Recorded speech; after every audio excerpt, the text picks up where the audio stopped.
Sino maglalaba? Ako na naman. Lagi na lang ako. Sorry na.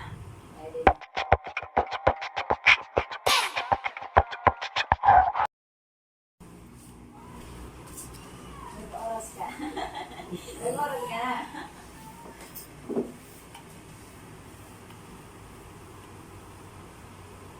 Oo, 25. Hindi, practice lang to, pero pag actual ka, hindi mo na ibaba mo. Bakit? Hindi mo na lalabang yung damit natin. Baka sa'yo tapos dito, meron pa akong, nasa meeting pa ako. Sino maglalaba? Ako na naman. Lagi na lang ako. Sorry na. Pwede ba? Hindi naman, nalalagi namang sorry. Mag-start na kami. Sige, kung ayaw maglaba, ako na nga lang. Hello guys, welcome to my YouTube channel. For today's video, wala naman ako masyadong gagawin kundi maglaba. Yun yung isa sa mga sinyales na tigasin ako.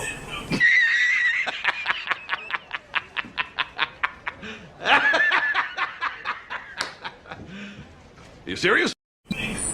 Kailangan ko maglaba kasi wala akong susutin. At ang aking mahal na asawa na damit para bukas at sa susunod pang mga araw. Inabot ako ng gabi ngayon kasi gabi talaga ako maglaba. Gawa ng doon ako mas komportable sa gabi maglaba. Tapos hindi ako nakapag-upload ng or nakapag-take ng videos kanina umaga kasi nasira kasi yung laptop ng asawa ko. So, pinagawa namin. Ngayon, ito yung laptop. Sisirkel mo lang siya. Ang problema kasi dito guys, second hand namin siya binili. Second hand. So, nakaano pala siya. Maganda naman siya, kaya lang second hand. Ito. O ayan, magsisirkel ka lang. Bali, ang problema kasi nitong laptop na to is naglolo ko yung keyboard. Saka ito kasi yung source of income namin sa ngayon. Kaya kailangan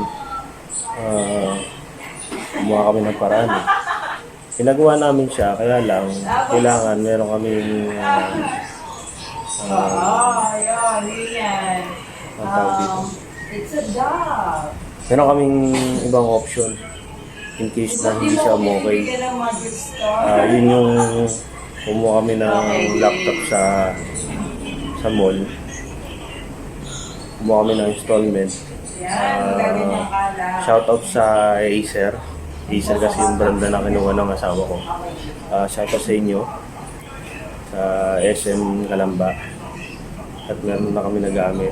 Installment siya guys. Buti na lang na-approve kasi magkakanta leche-leche kung hindi na-approve yung laptop na kinuha namin. So, yun, nakikita nyo. Narinig nyo yung asawa ko. Masaya-masaya kasi meron siyang bagong laptop. Pero siya rin yung maghuhulog nun, hindi ako. Kasi wala nga akong trabaho. At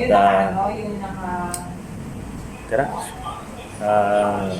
simulan natin yung paglalaba ko.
Guys, mag-aalas na ngayon. So, ganito talaga ako maglaba kasi mas mas maganda sa pakaramdam ko yung gabi maglaba kaysa sa umaga. Wala na masyadong gagawin. So, itong labayan ko to, kailangan ko matapos ngayon. Kasi wala na ako susutin. Tapos, si din wala na rin susutin. Kaya ako nga pala ginagawa itong paglalaba, imbis na sumisis yung maglaba.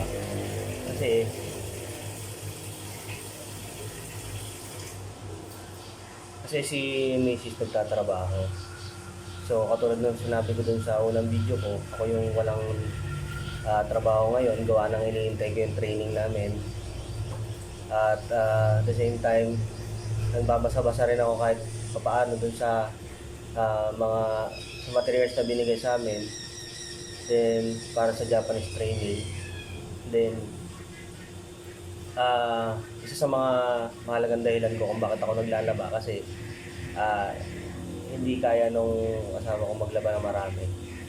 Mabagal siya maglaba tapos medyo hindi kaya ng katawan niya. Kaya ako na yung give and take na lang kasi. Kung ano yung hindi niya kaya sa aming magpartner, ako na lang yung gumagawa. Kasi mas nahihirapan ako na nakikita ko siya nahihirapan.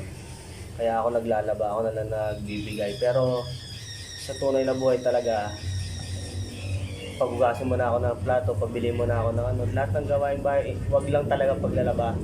Doon talaga ako mahina. Dati, pero ngayon, wala, kailangan kasi nakakaawa naman yung asawa ko. Siya na ngayon nagtatrabaho tapos siya pa yung maglalaba, mas mahirap maglaba. Diba? Yun lang, share ko lang sa inyo. Kailangan ko patapusin to. Balik ako ngayon mamaya.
One eternity later.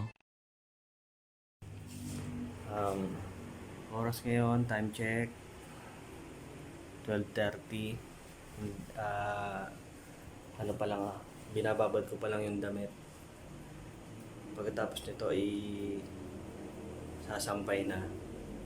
So, word of the day natin ngayon guys is konbanwa, meaning good evening. Hanggang dito na lang yung video natin sa ngayon kasi tulugan muli, kung bago lang po kayo sa channel ko, please support my YouTube channel. Please like, comment, share and subscribe. Saka pakihit na rin yung notification bell para sa mga updated kong videos. Maraming salamat ulit sa inyo. God bless po.